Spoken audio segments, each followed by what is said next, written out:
قرآنی ہوں، جنہیں قرآن کے کلام میں اللہ کے کلام میں لذت آتی ہو، جسے اہل بیت سے اتنا عشق ہو کہ ان کی گفتگو کرنے میں مزہ آتا ہو، جسے قربت الہی میں ایک ولولہ پیدا ہوتا ہو، یہ وہ لوگ ہیں جن کے لیے حق شیریں ہیں اور باطل تلخ ہے. باطل ان کے لیے تلخ ہے، باطل بدمزہ ہے، حق شیریں ہے، حق شیریں ہے. ٹھیک ہے، بس یہ بات ہے کہ سینسری انسان کے پلیجرز جو ہیں ہر انسان کے اندر ہوتے ہیں، بس یہ ہے کہ انہیں کس طرح سے ڈیولپ کیا جائے. کچھ باتیں کہتے ہیں نا، ہم بچوں کے ٹیسٹ کو بچپن میں ڈیولپ کیا جاتا ہے، لیکن اگر جن کے بچپن میں ڈیولپ نہیں ہوئے، بڑے ہو کر بھی بہت چیزیں انسان، کچھ چیزیں تربیت انیٹ لے کر آتا ہے اور کچھ چیزیں اڈیپٹیو ہوتی ہیں. قرآن کا حسن یہ ہے، قرآن انیٹ بھی ہے، قرآن اڈیپٹیو بھی ہے. آئی تھنک اب گفتگو کو سمیٹنے کا وقت ہے. آپ کا وقت اگر زیادہ لے لیا میں معذرت خواہ ہوں، لیکن اب ہر چیز دو کر کے باتیں بڑھتی چلی جا رہی ہیں. لیکن اب جب الفاظ آ گئے ہیں تو ایک جملہ کہ انیٹ ہے، اندر ہے یہ، اور اڈیپٹیو ہے، یعنی ہر دور میں قرآن آپ کو بتاتا ہے کہ کس طرح سے ڈھالو، قرآن کے رنگ میں رنگ جاؤ. اہل بیت ہر موقع، ہر منظر، ہر مشکل سے نکلنے کا حل اہل بیت کی زندگی میں ہر مارکا ہے. اگر آسودگی میں دیکھنا ہے تو اہل بیت کو دیکھو. خلافت پر امام رضا بیٹھے، لیکن عمارت نے عبادت کو فرق نہیں دیا. بہت خوبصورت جملہ ہے یہ. امام تخت پر بیٹھے تھے، ولی عہدی پر بیٹھے تھے، محل میں رہتے تھے، لیکن اپنے لیے امام نے وہ محل کی کوئی آسائش کو استعمال نہیں کیا. امام کا تقوی، امام کی ذات، امام کی شخصیت، امام کی عبادت، عمارت نے کبھی بھی افیکٹ نہیں کیا عبادت کو. اس سے زیادہ آج کی دنیا میں ضروری مثال نہیں ہے، کیونکہ ہم دنیا میں رہتے ہیں تو دنیا میں آئے کیوں؟ دنیا کو استعمال کرنے کے لیے. لیکن اللہ نے کہا میں نے دنیا بنائی تیرے لیے، تجھے بنایا میرے لیے. تو دنیا کو استعمال تو کرنا ہے نا، رہنا بھی ہے تو گاڑی بھی چاہیے، تو گھر بھی چاہیے، تو لباس بھی چاہیے. تو یہ آج جس میڈیم سے ہم گفتگو کر رہے ہیں اس کے لیے بھی تو کچھ ہمارے ریسورسز ہیں. یہ سب ریسورسز کیسے آتے ہیں؟ ان سب کے لیے پیسہ لگتا ہے، پیسے کے لیے ہنر چاہیے، ہنر کے لیے تعلیم چاہیے. تو یہ سب چیزیں ایک پیکج ہے، لیکن ان میں انوالومنٹ کا انداز کس حد تک، اس کی مثال نمک کی سی ہے. نمک بغیر کسی چیز میں ذائقہ نہیں رہتا، لیکن کوئی نمک کھا کے دکھائے خالی، کتنا کھا سکے گا؟ گلوگیر ہو جائے گا، زہر ہو جائے گا. بس یہی مثال ہے دنیا کی. یہی مثال ہے کہ دنیا کی آسائشوں میں بس انوالومنٹ اس حد تک ہونا چاہیے کہ ما غرک بربک الکریم کی نوبت نہ ہے کہ کون سی چیز نے تجھے غرق کر دیا کہ تو اپنے رب کو بھول گیا. والعصر، دیکھ تیرا رب وقت کی قسم کھا کر کہہ رہا ہے تو خسارے میں ہے. حق کی بات کبھی نہ چھوڑنا، حق کا ساتھ کبھی نہ چھوڑنا، حق والوں کو، حق پرستوں کو کبھی نہ چھوڑنا، ولایت کا ساتھ کبھی نہ چھوڑنا، اور غم حسین کبھی نہ چھوڑنا. لہذا صبر لاچاری کو نہیں کہتے. خاسر ہوتا ہے جو لاچار ہوتا ہے، عاجز ہوتا ہے جو کوشش کرتا ہے مگر کوشش کامیاب نہیں ہوتی. اکثر لوگوں کے قدم ڈگمگا جاتے ہیں ایسے موقع پر کہ میں اتنا کوشش کر رہا ہوں پھر بھی میری کوشش کامیاب نہیں، قدم ڈگمگا جاتے ہیں. اور ایک اور وقت بھی قدم ڈگمگاتے ہیں جب بغیر کسی کوشش کے سب کچھ مل جاتا ہے. یہ ہم جیسے ناقدرے ہیں، ہم نے کچھ کوشش نہیں کی، ہمیں ہر چیز احسان قدرت اور کمال قدرت سے ملی. ٹھیک، تو جو قاصر ہے وہ لاچار ہے، جو عاجز ہے وہ کوشش کرتا ہے، پھر بھی اسے کبھی ملتا ہے کبھی نہیں ملتا. لیکن صابر وہ ہے کہ جسے راہ مل گئی ہے، جسے راہ مل گئی ہے، جس کا مقصد پورا ہو گیا، لیکن اب وہ یہ دیکھتا ہے کہ اللہ کی رضا کس میں ہے. آگے بڑھنے میں اللہ کی رضا ہے تو وہ بڑھتا ہے، قربانی دینے میں اللہ کی رضا ہے تو وہ قربانی دیتا ہے، خاموش رہنے میں اللہ کی رضا ہے تو وہ خاموش رہتا ہے، بولنے میں اللہ کی رضا ہے تو وہ بولتا ہے. یہ کیفیت ہے صابر کی، جو اتنی زیادہ انٹلیکچوئل لیول پر ہے، جس کو ہم نے بہت ہی زیادہ منیمائز کر دیا ہے صبر کے کانسیپٹ کو. ہم کہتے ہیں جی لاچار بے بس. جی لاچار آپ کو کہا تھا وہ خاسر ہے, وہ صابر نہیں ہے. صابر وہ ہے جس کے پاس سب کچھ ہے, اختیار ہے, ہر چیز ہے. آپ کو لگتا ہے کربلا اگر صبر والوں کی منزل ہے تو ان کے پاس کیا اختیار نہیں تھا؟ اللہ اکبر. وہ حسین جو بچپنے میں پر دے دیں ملک کو, اس کا مطلب ہے عرش پر بھی حسین کا چلتا ہے زور. وہ حسین جو راہب کو بیٹے دے دیں, اس کا مطلب ہے فرش پر بھی حسین کی دعا اثر کرتی ہے. تو عرش و فرش دونوں پر جس کا قبضہ ہو تو بحر و بر کیا اوقات تھے اس کے آگے, پانی کی کیا حیثیت تھی, میدان قتال کی کیا حیثیت تھی.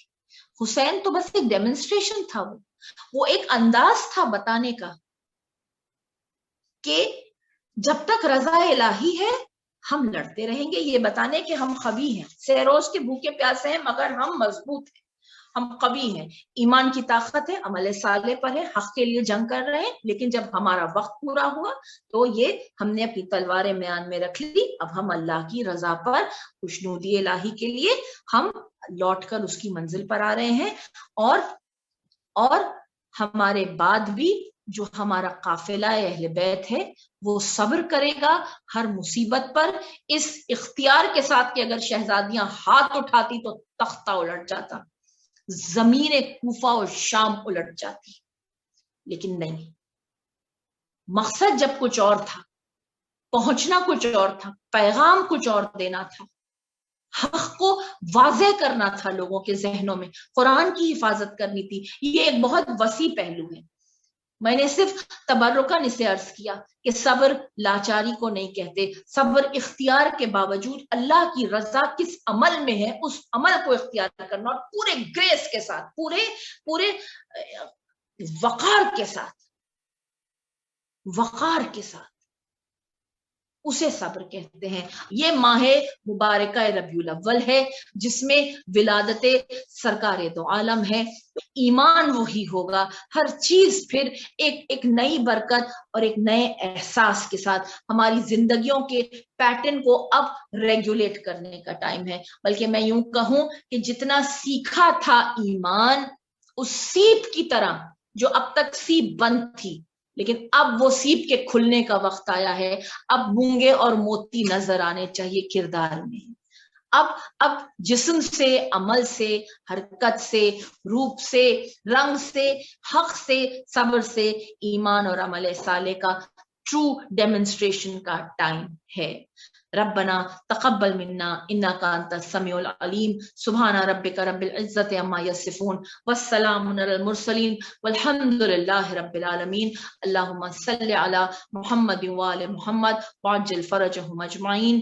سورہ فاتحہ برائے سال ثواب, آدم تا خاتم تا ظہور مہدی, کربلا والے, اسیران کربلا, شہدائے کربلا, ہمارے مرحومین اور بالخصوص تمام مسلمین جن کا کوئی پڑھنے والا نہیں. پروردگار اس محفل کو اپنی بارگاہ میں شرف قبولیت عطا فرما اور ہماری کوتاہیوں پر اپنی معافی کی مہر لگا دے, اور ہماری اصلاح کر کہ ہم سے کبھی کوئی الفاظ کی جنبش ایسی نہ ہو جو کسی کی دل آزاری کا سبب بنے. بسم اللہ الرحمن الرحیم. الحمدللہ رب العالمین الرحمن الرحیم مالک یوم الدین ایاک نعبد و ایاک نستعین اهدنا الصراط المستقیم صراط الذین انعمت علیہم غیر المغضوب علیہم ولا الضالین. اللهم صل علی محمد وعلی محمد. ربنا آتنا فی الدنیا حسنہ وفی الآخرۃ حسنہ وقنا عذاب النار برحمتک یا ارحم الراحمین. خدا حافظ. اللهم صل على محمد وآل محمد. بسم الله الرحمن الرحيم. اللهم كن لوليك الحجة ابن الحسن صلواتك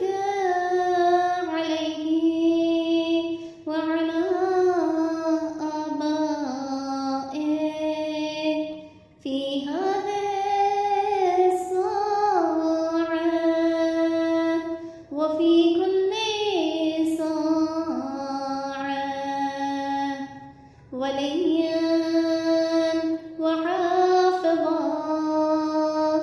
وقائدا وناصرا ودليلا وعينا حتى تسكنه أرضك طوعا وتمتعه فيها طويلا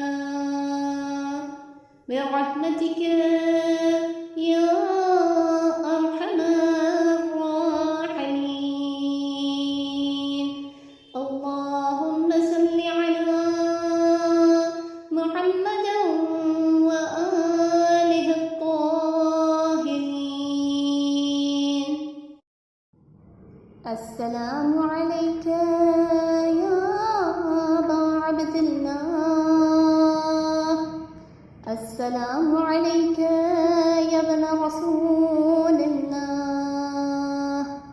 السلام عليك يا ابن أمير المؤمنين وابن سيد الوصيين.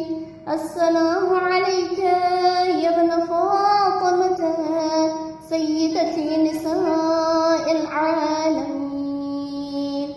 السلام عليك يا أبا الفضل العباس ابن أمير المؤمنين.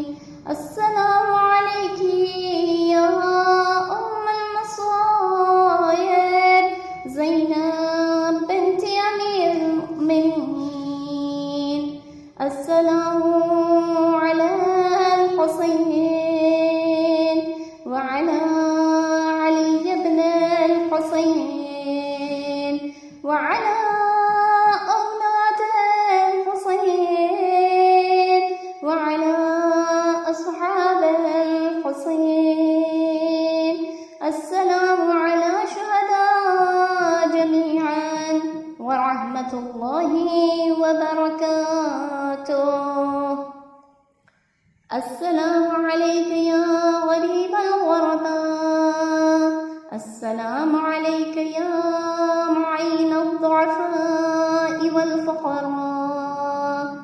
السلام عليك يا شمس الشموس وأنيس النفوس. السلام عليك يا أيها المدفون بأرض طوس. السلام عليك يا مغيث الشيعة والزوار في يوم الجزاء. روحي وجسمي لك الفداء ورحمة الله وبركاته. السلام عليك يا مولاي يا صاحب العصر والزمان. الأمان الأمان الأمان من فتن الزمان. السلام عليك يا خليفة الرحمن. السلام عليك يا إمام الإنس والجان.